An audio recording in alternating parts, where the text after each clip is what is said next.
Oi, Jerusa.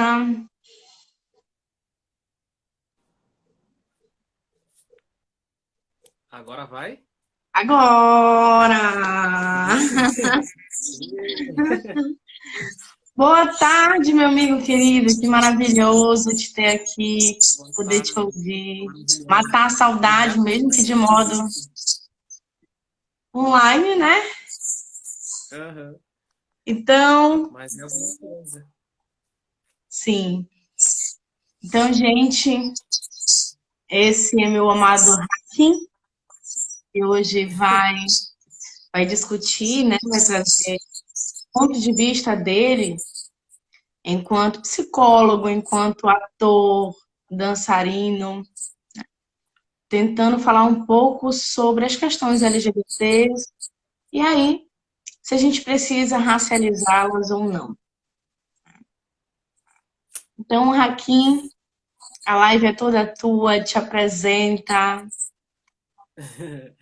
Então, pessoal, como a Camila mesmo falou, eu sou psicólogo, sou ator bailarino, e eu costumo falar bastante a respeito dessas pautas que cruzam o racismo com a LGBTfobia, porque existe muito racismo dentro do meio LGBT, muito machismo, muito tudo isso, e a gente precisa falar a respeito disso para conseguir gerar mudanças, né? Então, para começar, eu queria propor um exercício para todo mundo que está assistindo a gente, né? Principalmente as pessoas. Para todo mundo que está assistindo a gente, vamos fazer assim. Para todos vocês que estão nos assistindo, façam o seguinte exercício: fechem os olhos um pouquinho e mentalizem as pessoas que eu vou dizer. A primeira pessoa que vocês vão mentalizar, vão idealizar, é uma pessoa do passado de vocês, uma pessoa real do passado de vocês, que foi um crush da vida de vocês. Imaginem aí quem é essa pessoa. Depois imaginem uma pessoa com quem vocês casariam. Como é que essa pessoa tem que ser? O que ela tem que ter? Como é essa pessoa?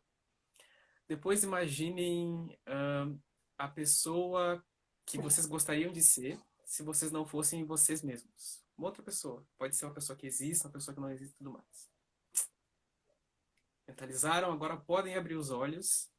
Eu tenho certeza que a maioria das pessoas que vocês imaginaram, elas eram brancas, elas eram cisgênero, elas eram magras, eram jovens, de classe média, de classe alta.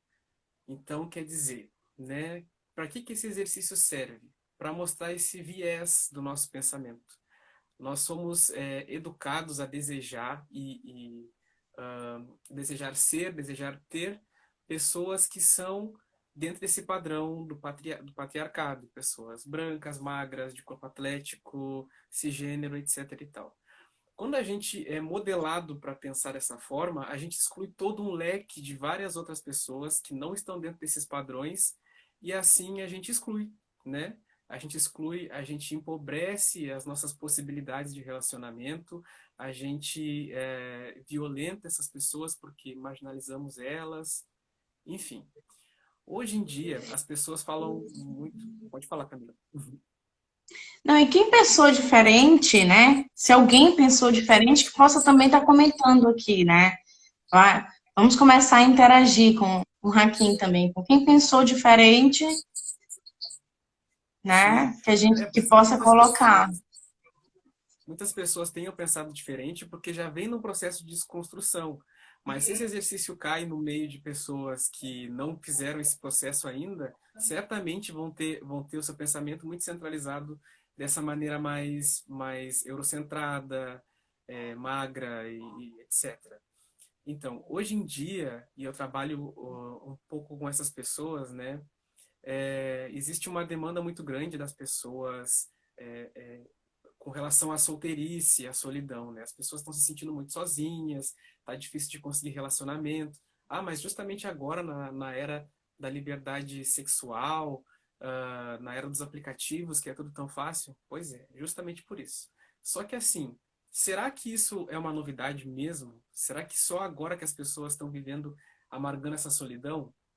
Eu acho que agora quem está amargando essa solidão são as pessoas brancas, privilegiadas e tudo mais. Porque as pessoas trans, as pessoas LGBTs negras, as pessoas de periferia, sempre viveram algum grau dessa solidão de uma forma, né, para além do estrutural, vamos colocar assim. Essas pessoas sempre foram historicamente rejeitadas, né? A gente sabe, estatisticamente, que pessoas negras são menos escolhidas como pares afetivos. Quer dizer, quando vocês imaginam no exercício ali pessoas brancas e tudo mais, vocês não estão pensando em pessoas negras e, consequentemente, na vida, as pessoas negras, as LGBTs principalmente, vão ser as que menos vão ter namorado, namorada, namorade, enfim, e vão ser as pessoas que vão passar uma vida mais solitária. E aí, essa solidão, ela vai para além do nível romântico né, sexual, assim, afetivo sexual. Ela vai vir uma solidão social, uma solidão de tudo, porque, pensa, se você é uma mulher trans, negra, gorda de periferia, bom, a chance de você ser desejada como uma esposa, né, é bem menor. E aí a chance da sua família te rejeitar também é maior. A chance de conseguir emprego. Então vocês vejam que é um processo todo de construção do nosso pensamento, que enviesa as nossas percepções e que dessa forma exclui pessoas que são pessoas, né?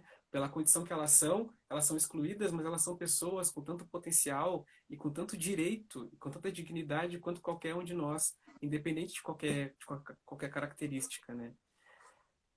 E hoje se tem muito esse discurso a respeito da solidão que as pessoas estão sentindo, muito nas grandes cidades, principalmente, mas é algo que historicamente já vem acontecendo muito com a mulher negra na periferia, com os LGBTs negros e tudo mais. Então, se as pessoas realmente quiserem não viver essa solidão, estiverem com esse problema da solteirice, né, que não precisa ser necessariamente um problema, mas para quem é um problema a solteirice, bom, quem sabe começar a fazer esse processo de desconstrução para conseguir ver o belo das pessoas que são fora dessa norma eurocentrada, magra, etc., como eu expliquei antes. Porque dessa forma a gente consegue fazer esses elos, consegue se demorar em pessoas, reconhecer essas outras pessoas que fogem da norma e conseguir estabelecer assim relacionamentos sadios, relacionamentos duráveis, porque é absolutamente possível. Essas pessoas também estão aí à disposição para serem amadas e para amar. É só as pessoas olharem para elas, né? Nos olharmos uns aos outros, assim. Sim. E é muito interessante, né? E importante trazer essas questões, Raquel, porque, claro, né? Eu tenho um lugar de pertencimento para falar enquanto mulher negra, enquanto mulher preta, né? Que em todo tempo a gente tende a não ser preterida em nenhum espaço, né? Seja o emocional, social, político e por aí vai. E há algum tempo eu tenho me questionado sobre essas questões LGBTs. E quando eu te disse no nosso primeiro encontro que você foi um grande achado para a vida, porque no meio onde eu tenho amigos e irmãos, tal qual você hoje em dia é para mim, mas eu não tenho nenhum amigo LGBT preto a não ser você. Uhum. Eu não tenho um amigo LGBT preto formado, trabalhando na área em que se formou. E isso é tão estrutural que se a gente não para descolonizar os nossos pensamentos, a gente não consegue enxergar os pares que estão conosco. E te ver hoje discutindo essas questões também me faz pensar que os pares LGBTs que tenho comigo também não preteriram pessoas pretas. Exatamente, exatamente. Que Isso é muito incômodo, importante. né? Porque tem muito a ver com a questão que eu e tantas outras mulheres pretas, em algum momento da sua vida, passaram ou passarão. Né? E aí, o quanto que uma outra cidade no sul, que tu sabes bem, onde eu residia, questionavam o Jonathan quando, ou me questionavam, ele é teu marido, de fato, ele é teu companheiro, né? E te perguntar, tipo, pessoas queriam pagar algum serviço do Jonathan, que é analista de sistema, e aí ele dizia assim, vai deixar lá com a minha esposa, ela tá em casa em tal horário, né? Oi, eu queria falar com a esposa do Jonathan. Ela, ai, desculpa, Ah, sim. é Uhum. você? Eu sim, porque não, não, não, eu pensava que era secretária. Então, quanto que o racismo, ele é sempre um demarcador que vem antes, e isso é adoecedor de uma maneira, e quando tu traz em pauta a questão LGBT, que eu sempre digo, nós mulheres somos e temos nossos corpos objetificados. Eu tenho pensado que o corpo LGBT, ele é 3 vezes mais, porque ele tem o gênero, a raça, a sexualidade. Assim, absolutamente. Uma coisa que me deixa muito chocado, assim, eu não esqueci de falar sobre isso no começo da minha apresentação, né? Eu sou um homem pansexual também. Então, assim, eu também tenho muitos amigos e amigas que são LGBTs. E, bom, dos meus amigos homens LGBTs, uma boa parte deles são negros, outra parte deles são brancos. Dos brancos, eu acho que todos têm namorado, todos namoram, relacionamentos assim estáveis que estão por muito tempo. Dos pretos, olha, infelizmente eu não conheço, não tenho hoje nenhum amigo negro que seja LGBT e que esteja em um relacionamento sério. Em compensação, todos esses meus amigos negros, eles sempre me falam muito dos contatinhos, porque tá pegando tal boy, tá com não sei o quê. Então, quer dizer, tem muito contatinho, tem sempre muito caso sexual para quando você é um LGBT negro, mas para afetivo, aquela pessoa que vai te acompanhar na vida, que vai ser seu companheiro, isso acontece muito mais com LGBT branco, né? O que é isso? É a mesma questão da objetificação da mulher negra que acontece conosco LGBTs negros, né? E quando você é homem também LGBT negro, isso aumenta, né? O meio masculino LGBT é extremamente racista, machista e tudo mais. Acaba gerando essa hipersexualização dos homens negros, justamente por conta do fetiche do pênis, e aí os homossexuais, os bissexuais, os homens ficam sempre nessa busca e genitalizando a nossa presença, genitalizando a nossa pessoa e assim esvaziando a gente da nossa humanidade. É extremamente comum quando a gente está entre LGBTs negros falando a respeito das nossas vivências, né, de ir para uma festa, quando você está naquele período que, enfim, está saindo do armário, está se conhecendo, está se descobrindo, explorando a sua sexualidade, você vai para a balada e tudo mais, e todos os seus amigos ali ficam com alguém, e você é meio que o último a ficar com alguém, e só fica com alguém depois que as pessoas estão bêbadas no final da festa, quer dizer, você é sempre a última opção, você não é querido, você só é querido quando é para algo sexual. Aí para algo sexual, o cara negro é o cara para sexo, mas para ser um parafetivo, não. E isso é extremamente adoecedor, como tu falou, justamente porque esvazia a pessoa negra da humanidade dela. Quer dizer, nós somos vistos como objetos sexuais e meramente sexuais, para mais nada, força de trabalho, aquele pessoal que está sempre na capa do jornal, na capa não, né? Lá na página policial, como o preso, os bandidos, ou que mataram mais um por aí.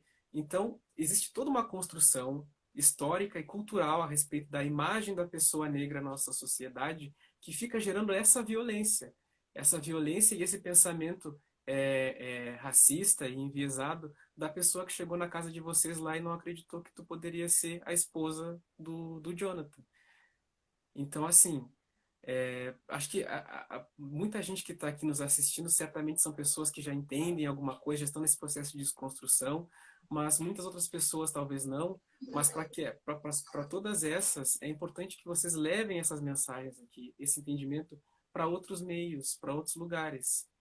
Porque existe uma defesa muito grande das pessoas brancas quando a gente aponta essas atitudes para elas, elas se sentem ofendidas porque fere a vaidade, né? De tipo, eu sou uma pessoa tão boa, como assim eu tô sendo racista? Não tô sendo racista. Pois é, você está sendo racista mesmo sendo uma boa pessoa. Porque o racismo não tem a ver com como você sente, o quanto bom você é, que é honesto, paga todas as contas e tudo mais.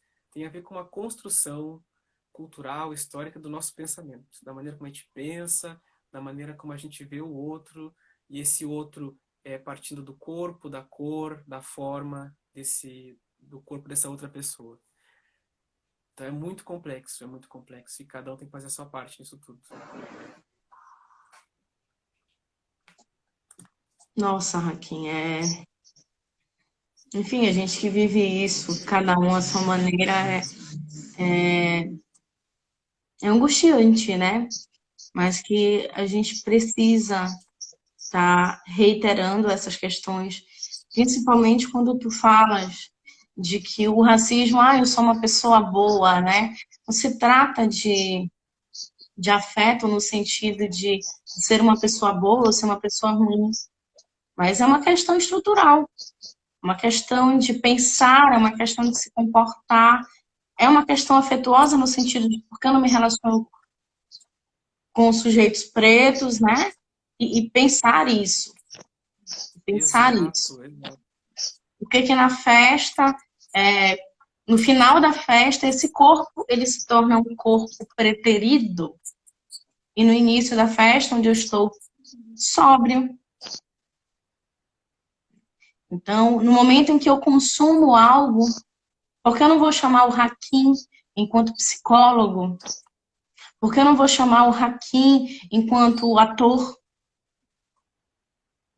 Né? Sim. Quanto que a arte também, ela é colonizada. Porque, ora, nós já fazíamos arte antes É, do branco europeu, né? né? Não Muito, vou nem entrar muito no mérito. antes. Onde é que o teatro nasceu, minha gente? Não Onde é vou que, nem entrar no isso, quer dizer, mérito. onde é que o teatro nasceu? Sei que Então, foi na Itália. Sei. pensar todas essas questões. Então, quando a gente vem reafirmando ao longo de todas essas lives e de todos os lugares, e eu falo nesse sentido porque o Hakim também é um pesquisador e em todos os momentos em que ele está tendo a oportunidade de poder falar, a gente tem demarcado sempre essa questão racial porque ela é um demarcador que vem antes de qualquer outra coisa.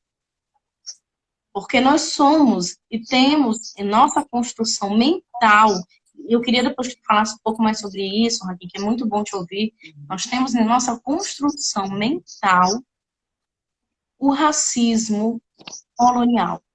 Nós fomos colonizados estruturalmente, pensando a nível de sociedade, de cultura, e isso perpassa pela música, pela arte, pela escolha afetiva, que é uma escolha sim, né? Não adianta a gente dizer, não, é uma escolha sim, porque quando você se enamora por alguém, você se enamora pelo que aquela pessoa é fisicamente, pelo que ela pensa, o cheiro, enfim. Então, o olhar, né, como eu vejo esse sujeito, como eu escolho esse sujeito, também é perpassado por questões coloniais. Então, eu queria É, poder um pouco te ouvir, Hakim, que é maravilhoso quando as tuas palestras sobre esse pensamento colonial. Eu queria um pouco te ouvir aqui.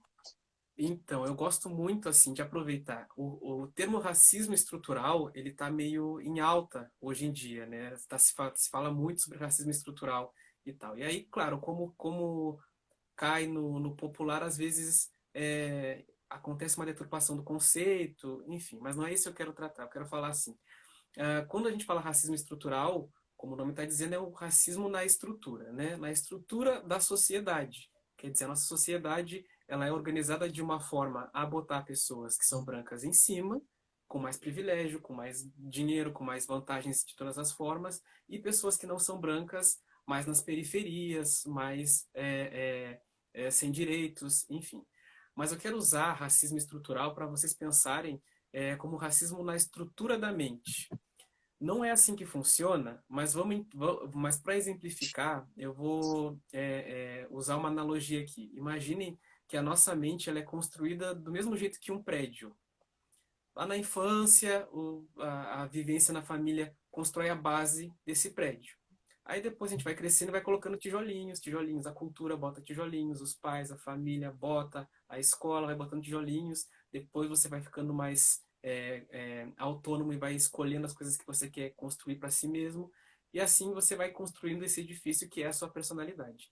Nessa construção da sua estrutura, a cultura, a família e todos esses elementos que eu falei vão colocando esses elementos racistas na sua maneira de pensar, na sua maneira de agir. Por isso que a gente é condicionado, é programado a agir de uma forma racista, machista, LGBTfóbica, psicofóbica também. E quando a gente se confronta com alguém apontando um defeito desses na gente, a gente acha que não, eu sou uma boa pessoa, faço tudo certo, como é que eu vou ser machista? E não é culpa sua. Tem uma responsabilidade sua aí, mas não é culpa sua. É porque você foi estruturado assim. E essa estrutura da personalidade, né, ela fica recalcada, ela fica no fundo da mente, no inconsciente. E isso enviesa demais a maneira como a gente percebe as pessoas. Então, quando você está fazendo suas escolhas amorosas, por exemplo, você tende a escolher muito mais as pessoas que nessa sua construção foram as pessoas brancas, que na televisão apareciam como o galã, ou a mocinha, o médico, o engenheiro, quer dizer, tem todo um status, tem toda uma posição da pessoa branca nas representações da nossa cultura como um sujeito desejável, desejável de se ter como um par. É, tem, a gente cria uma narrativa da nossa vida, né? Um filme que a gente gostaria de viver, principalmente no campo amoroso, né? O romance, a herança romântica criou isso muito na gente, Hollywood contribuiu muito com isso também. Então as pessoas criam a ideia do que elas querem para um relacionamento. Por isso que eu fiz esse exercício lá no começo. E aí as pessoas ficam imaginando esse relacionamento como quais vão ser os atores desse filme que vai ser a relação que eu quero ter? Provavelmente você vai pensar em atores brancos para esse seu filme. Por isso que eu fiz o exercício lá. Como seria a pessoa que você gostaria de se relacionar? Certamente era uma pessoa branca, magra, nananana, jovem e tudo mais, né? E quando uma pessoa que não esteja dentro desses padrões pode ser exatamente a pessoa que você precisa, que vai ser a pessoa que vai te amar, que vai te respeitar, que vai ser seu companheiro, sua companheira, porque não é nenhuma característica física dessas que vai determinar o quanto a pessoa é boa para ser seu par afetivo, é boa para ser seu par sexual, é boa para ser uma pessoa trabalhando na sua empresa, ou seu médico, ou seu psicólogo, wherever, nada disso. E vocês vejam que tudo isso está sempre atravessado por esse racismo, né? A gente vive hoje na era da internet, então tudo é muito maquiado, tudo é muito mercadológico, né? Essas escolhas que as pessoas estão fazendo nos aplicativos ali, elas também são mercadológicas, né? O aplicativo ele é todo feito de uma forma que tu tá escolhendo um produto, da mesma forma que os aplicativos de loja são, é a mesma coisa, a mesma configuração, o mesmo layout ali, tudo igualzinho. Então, quando você vai para um aplicativo escolher alguém para conhecer, você está escolhendo uma mercadoria. Bom, será que essa pessoa aqui vai casar bem comigo, vai ornar bem nesse filme que eu projetei para mim? Vai Será dar que essa pessoa match? aqui vai dar match? Será que essa pessoa aqui é magra o suficiente? Será que essa pessoa aqui é inteligente o suficiente e tudo mais? E então tudo isso é um processo que desumaniza todo mundo nessa relação, assim. Porque todas as pessoas nesse jogo acabam sendo desumanizadas e ficam reduzidas muito a produtos, sabe? Produtos dentro de uma tela, aí você tem que se vender para ser alguém, não sei. É assim, e tudo isso sempre atravessado por essa lógica do machismo, do racismo e tudo mais. Então, é um processo longo de desconstrução de todo mundo. Eu me lembro, eu uso muito esse exemplo de quando as pessoas se sentem ofendidas por a gente mostrar que ela está sendo racista comigo mesmo, assim, porque num dado momento, umas amigas minhas disseram assim, isso aí que tá fazendo é machismo. Que absurdo, eu machista, eu fiz isso, eu fui esse cara. Eu machista, que absurdo. Respeito super as mulheres, adoro mulheres, não sei o que, não sei o que lá. Mas aí, com o passar do tempo, elas foram me fazendo entender, me mostraram que de fato estava sendo machista, embora eu me considerasse uma boa pessoa, um cara respeitoso e tudo mais. Porque é todo esse processo da construção da nossa personalidade, da educação, nananana, que faz a gente enviesar a nossa percepção e ver mulheres como menos inteligentes ou menos capazes, ou esse monte de baboseira que nos foram ensinadas aí. É muito chato a gente passar por esse processo de desconstrução, e eu vou dizer por que é chato, porque o patriarcado, que é o que a gente vive hoje, ele inverteu totalmente o que é natural na vida humana.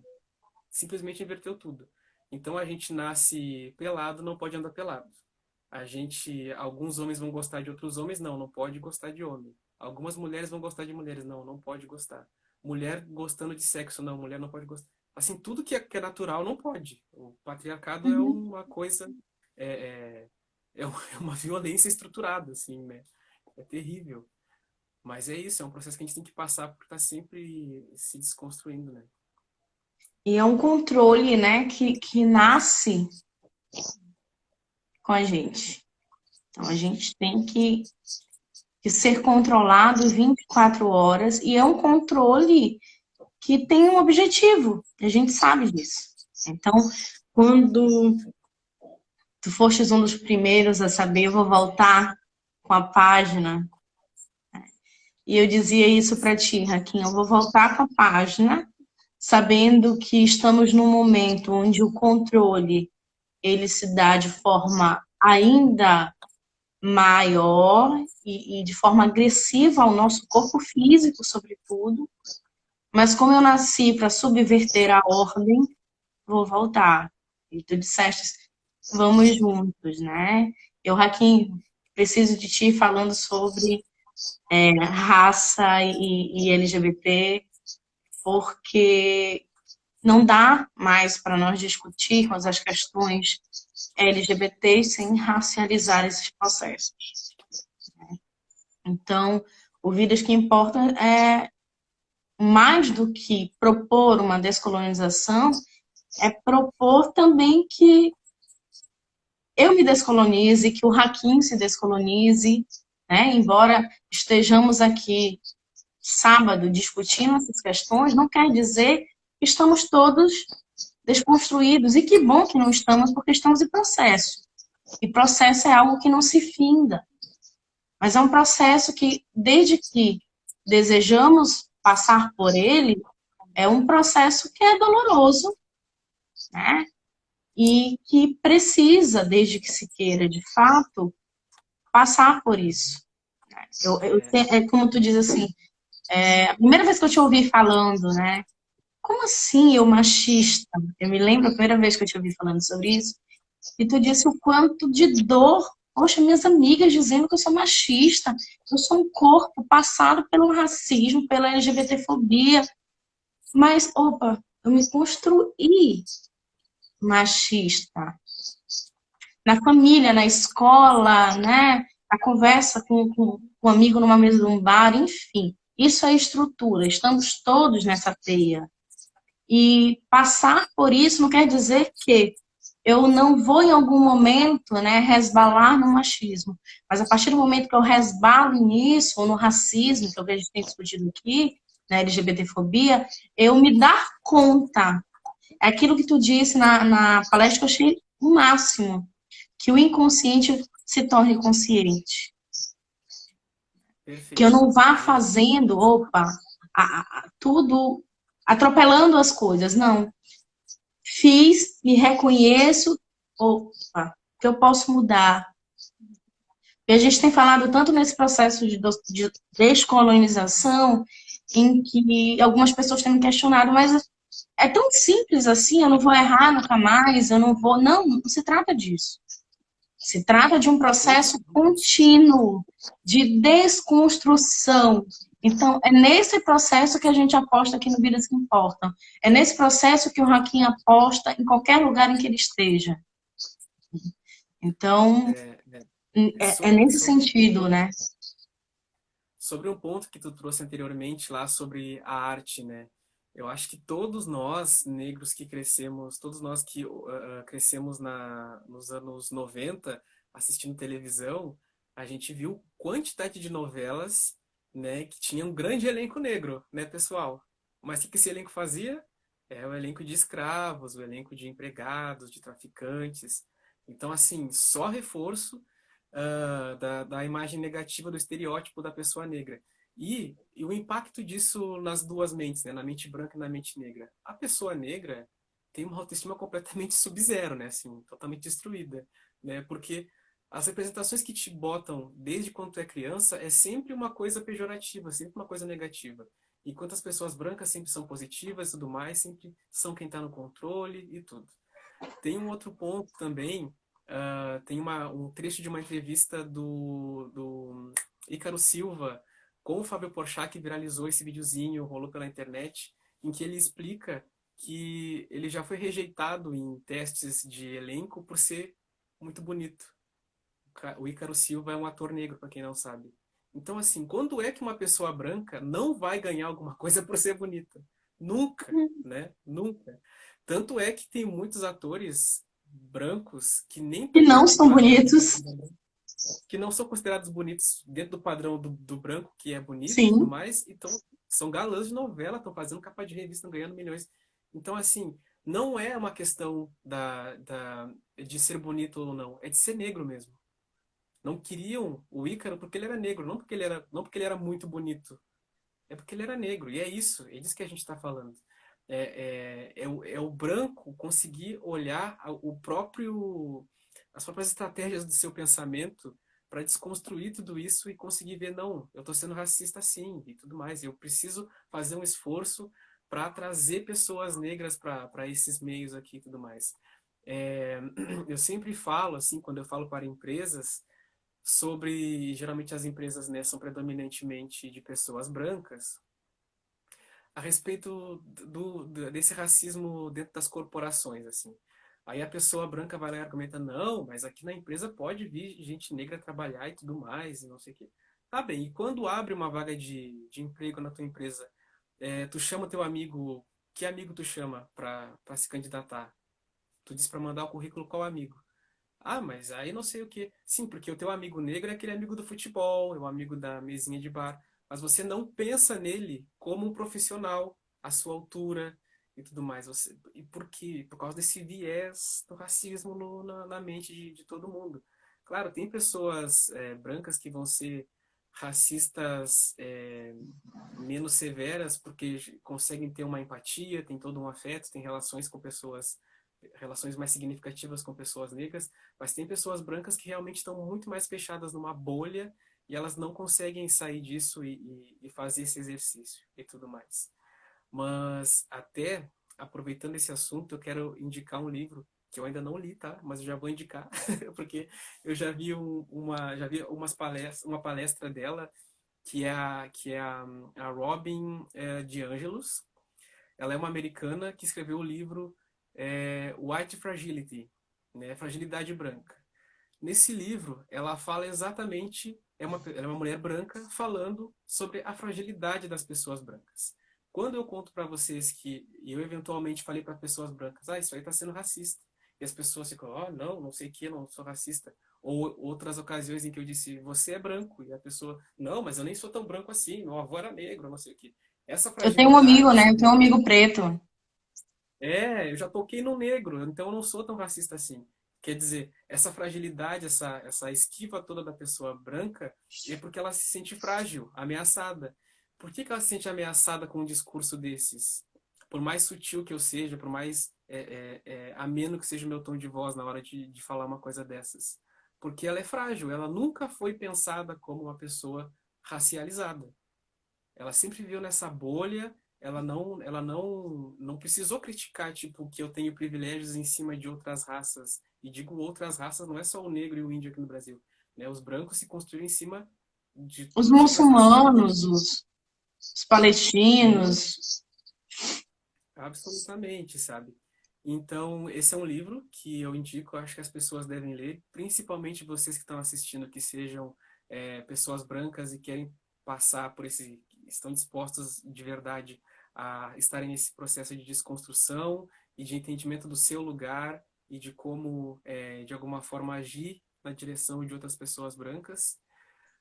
Eu gosto sempre de falar alguma coisa direcionada às pessoas brancas, porque muitas vezes a gente, né, Camila, que é negro e tal, a gente está falando entre nós e muitas coisas não são novidades para a gente, né? Claro que tem muitas pessoas negras que tomara que sim assistam a gente e tenham acesso e se escureçam também com tudo que a gente está dizendo, mas é muito importante que os brancos, cara, façam uma autocrítica e estudem esses assuntos também, né? Para não ficar num nível tão raso dessas situações todas. E que estudem, né, assim, nós dois fomos muito categóricos no nosso primeiro encontro, que estudem, mas sem, né, tomar o nosso corpo enquanto objeto de saber. Então, que vocês estudem, que vocês pesquisem, assim como vocês pesquisam qualquer outro assunto que lhes é de interesse, maquiagem, culinária, viagens, né? Então, que não sirva, que nós não sirvamos, e eu tenho batido muito nessa tecla eu sou velha, né? Ela era dos anos 90, de enciclopédia, de Google acadêmico. Então, quando a gente indica uma leitura, é no sentido de colaborar, né? Um desejo nosso de indicar, porque muitas vezes também, não sei se acontece contigo, acredito que sim, por muitas vezes as pessoas dizem assim, Camila, me diz qual texto que eu tenho que estudar para fazer um trabalho sobre racismo estrutural. Eu queria entender sobre o feminismo negro. Tu achas que eu devo investir em Angela Davis ou Bell Hooks? E Camila, tal assunto, tu acha que é racismo? Gente, então as pessoas acabam reiterando, né, o racismo por outros vieses. E quando a gente fala isso, eu tenho batido nessa questão, e depois vou te dar a palavra, porque tu também. Eu sei que tu já passou por isso. É desconfortante, mais do que ser desconfortante, é agressivo. Porque eu, por exemplo, quando eu quero pesquisar algo, eu vou lá e pesquiso. Isso não quer dizer que eu tenho todo o saber ou sou a detentora do saber. Mas uma ou outra coisa, eu tirar uma dúvida, ótimo. Agora, servir, essa questão do servir, né? De estar sempre a serviço do branco, é algo que eu tenho me retirado desse lugar.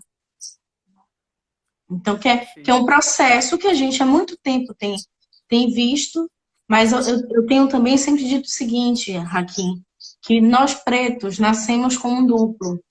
Nós nascemos pretos sem saber o porquê que somos colocados como não preteridos enquanto corpos abjetais, e a gente com o tempo vai entendendo, a sociedade vai nos mostrando a crueldade que é demarcada pelo nosso corpo, e depois a gente passa por uma segunda fase, né? Que é o processo de enegrecimento, né? De se reconhecer enquanto sujeito preto. Porque o branco, ele nasce branco. A sociedade está mostrando aí que ele é branco, ele não é nada mais do que isso, ele é branco. Né? Ele é branco e aí ele é hétero, ele é branco hétero. Perfeito. Ele é branco, classe média alta, enfim. Ele é burguês, ele é branco, hétero, burguês. Tem tudo nas Nós duas. não. E aí tu faz me recordar duas questões, me rememora nesse momento.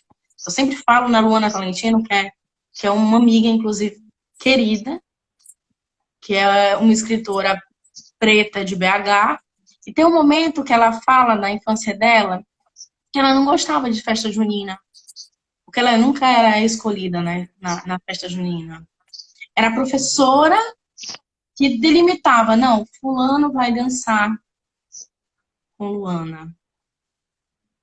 E quando tu vai fazer também essa questão da diferença, esses dias eu, inclusive, acho que mandei para ti, o que no branco é tido enquanto bonito, enquanto no sujeito preto é tido como horroroso, como débil, enfim. Os lábios grossos e largos. O branco, uau, uau, vou para uma cirurgia estética ali, preenchimento labial. No negro, beiçudo, boca de macaco, né? Dread, é um dread no corpo preto, esse cabelo sujo, esse cabelo de bombril, essa palha de aço. Né? Inclusive, nós tivemos há pouco tempo,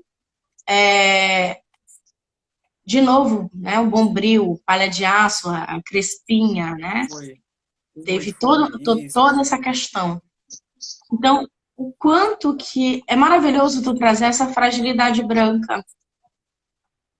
Fragilidade é essa que há muito tempo nós vivenciamos, e vivenciamos ali na força, na luta. É, Então, é por isso que a todo momento eu tenho dito, não servirei de Google acadêmico.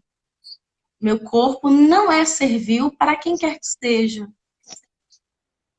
é, E é isso, às vezes, eu sou difícil. arrogante. Não, gente. Não é arrogância. É que a gente está cansado de ter o nosso corpo demarcado pelo não saber, pelo poder, pela morte. É, é uma coisa extremamente dolorosa e as pessoas não têm noção disso. Quando a gente se nega a ser o seu Google acadêmico, é justamente por isso, assim. As pessoas não entendem que o racismo, a vivência do racismo, ela é um trauma, ela é traumática. É um trauma que não se fecha, porque ele está sempre acontecendo novamente, né? Às vezes não acontece diretamente comigo, mas acontece com uma pessoa perto de mim, ou é um caso que a gente vê todas as semanas, todos os dias, na internet, nos jornais, sempre tem um caso. Então, como é que você quer chegar para mim e me perguntar a respeito de uma coisa que é tão dolorida para mim e querer que eu te dê lições a respeito disso, assim? Não são todos os dias que a gente está, né, Camila, à disposição de vir fazer uma live, falar sobre essas coisas, é, ou responder a uma pessoa que pergunta alguma coisa. Gente, assim, se fosse uma pessoa que está lá na periferia profunda, no meio do campo, e não tem acesso e quer saber alguma coisa, bom, aí, cara, eu teria outra postura. Mas você que Sim, está aqui assistindo, você que tem acesso à internet, que tem celular, que tem tudo, é só você dar um Google e querer perguntar ali no Google o que, que é apropriação cultural. Branco, usando dread, o que é? Entende? Fazer isso, não ficar solicitando que pessoas negras sejam tragam para você respostas prontas. Exatamente também por conta dessa questão do viés inconsciente que tem do branco de achar que o preto já vai automaticamente servir a ele. Porque isso vem de gerações e gerações desse pensamento colonial, né, Brasil colonial e tudo, de colocar os outros a seu serviço. Então, assim, o pessoal branco tem muita lição para fazer internamente, assim, passar por esse processo de desconstrução, sabe? É, uma coisa também que eu queria ter dito, voltando lá atrás, quando estava falando sobre bem a questão LGBT, assim.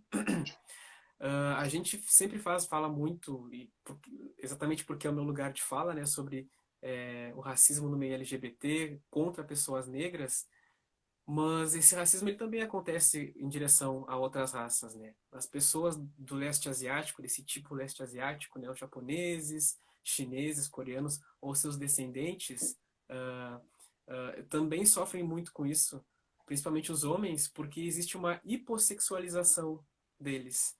Quer dizer, com o homem negro acontece a hipersexualização, tipo, esse cara, não sei o que, tudo para cima, tudo ótimo, tudo maravilhoso. Se supõe que é o sexo com um cara negro. E enquanto com os homens leste asiáticos é exatamente o contrário. E não, esse cara aí, não, fraco, não sei o quê, pênis pequeno, várias coisas assim absolutamente sem noção e que desqualificam a pessoa e diminuem a pessoa a possibilidades genitais dela. Assim, quer dizer, ela não é um ser humano, ela é o genital dela e parece que não existe mais nada, sabe? Então, isso também é muito desumanizante para eles. Os LGBTs leste asiáticos também amargam muita solidão, muitas vezes por conta da solidão e rejeição, né? Muitas vezes por conta também das suas famílias terem virem de uma tradição onde isso também não é permitido.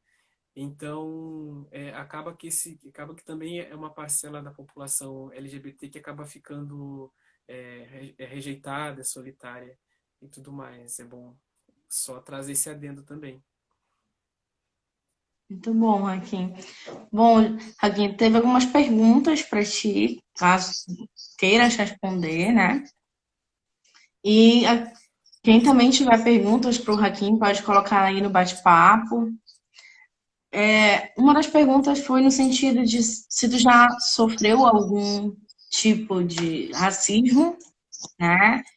Em algum momento, isso ligado com as questões LGBTs, nos teus lugares onde tu dança, onde tu se apresenta, e como lidar com isso, como tu, né? Não acredito no como lidar, então vamos refazer isso, como tu consegue dar conta disso. Ah, meu Deus do céu, passou um Uau! flashback de Quantas vários vezes, momentos. né? É, bom, mas como é que esse racismo, assim, falando como ele aconteceu algumas vezes comigo, tem muito a ver com tipo, pessoas negras não têm um pé tão legal para esse tipo de dança, ou não ser ter competência, mas não ser selecionado para algum teste e tudo mais, ou as seleções para ator, por exemplo. A gente vai ver lá para que é o papel, né? E o papel geralmente é para fazer um bandido, é para fazer um traficante, é para fazer um escravo e tudo mais. Então, se tem racismo no meio da arte, assim, é muito difícil. É, tenho amigos que são atores e são brancos também, e também, assim, né, gostam de fazer testes e tudo. E quando a gente vai fazer teste juntos, vai conversar a respeito disso, eu sempre tenho que lembrar eles de, assim, que eles estão super à frente com relação aos testes, em relação a mim, porque a tendência do diretor, do autor daquela peça, ter pensado os atores, os personagens como pessoas brancas é muito maior, né? E aí eu vou chegar lá e vou me apresentar, ele já nem, ele até me testa, mas não quer nem saber.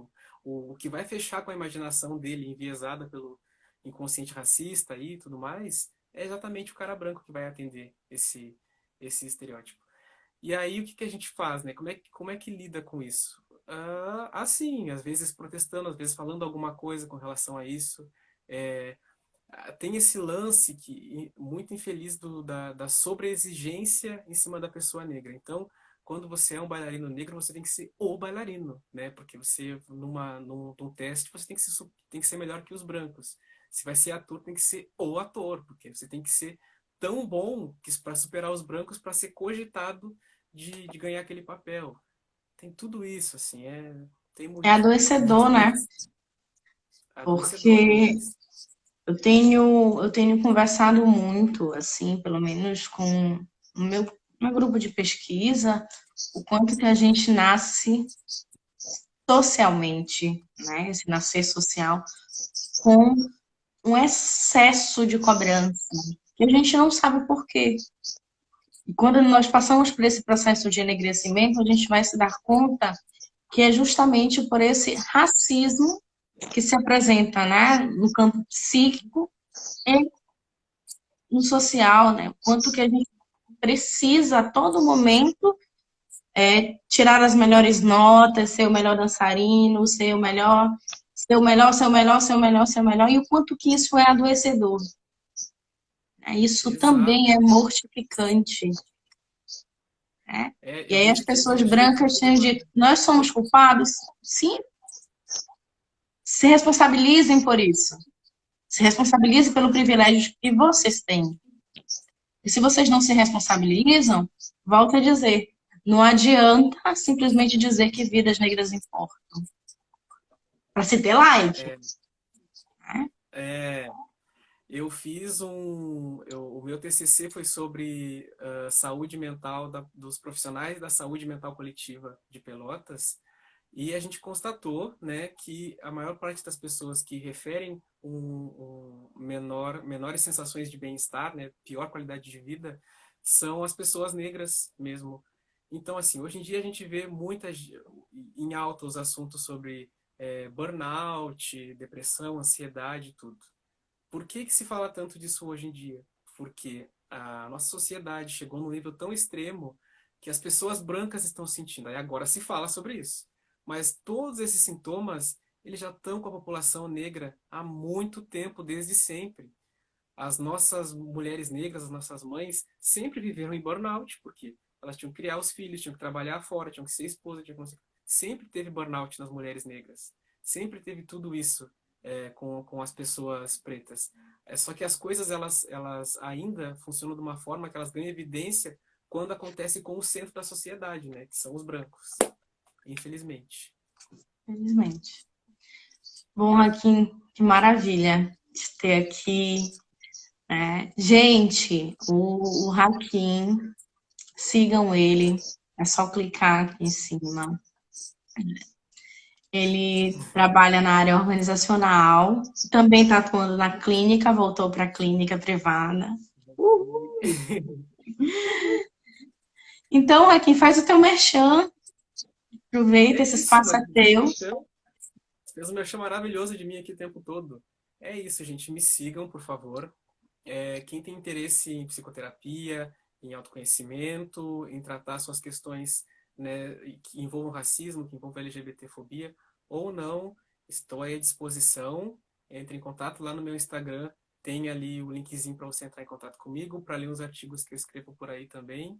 Tá bem?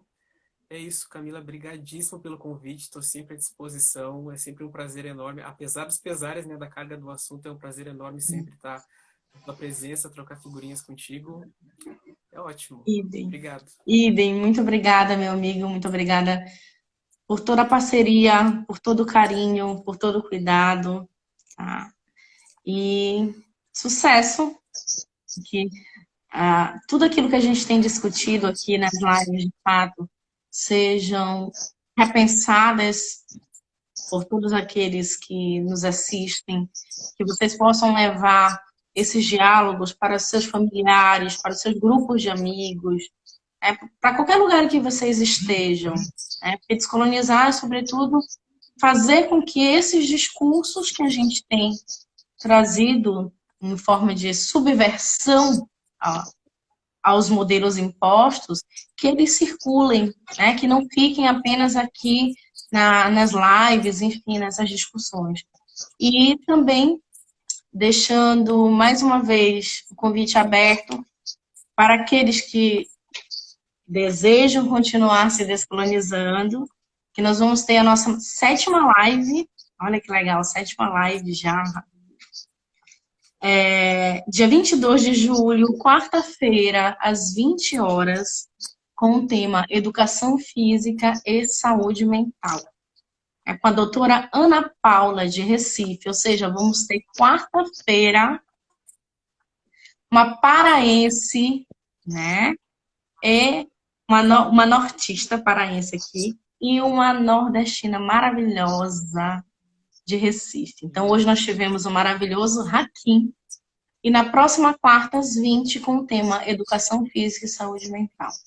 Mais uma vez, aqui, muito obrigada. Gente, sigam o Hakim, ele tem conteúdos maravilhosos, tá? E tanto eu quanto ele estamos atendendo na clínica privada. A gente, uma outra questão que eu já vou responder, né?